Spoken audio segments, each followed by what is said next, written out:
Mga bro, eto na naman tayo sa isang power move na hindi lang pang defense, kundi pang ekonomiya rin. Kamakailan lang, sinabi ng Department of Finance, o DOF, na nagkaroon sila ng seryosong usapan with Swedish firms tungkol sa financing ng mga high-tech systems na posibleng kuhanin ng Pilipinas. Hindi lang ito simpleng gusto namin bumili, inisa-isa talaga ang financing structures, challenges, at best practices ng ibang bansa. At ito ang pinaka-juicy part, kung itutuloy ng Pilipinas, posibleng umabot hanggang 100% financing ang offer ng Sweden. Oo, mga bro, as in walang down payment, payable in the long run, at may flexible payment terms pa. Ibig sabihin, makakakuha tayo ng world-class systems kahit hindi tayo maglabas ng balto-bultong cash agad. Grabe mga bro, hindi lang ito win para sa AFP modernization, win din ito para sa taxpayers.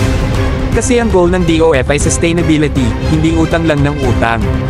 Sa gantong klase ng financing, nakukuha natin ang kailangan natin without breaking the bank. At hindi lang basta usapan sa pera ang naganap.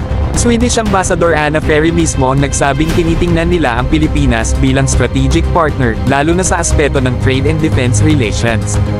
Ibig sabihin, hindi lang tayo customer, partner in growth na rin tayo sa mata ng Sweden. Pag ganyan ang trato sa atin, abay ibang level na talaga ang respeto sa Pilipinas mga bro.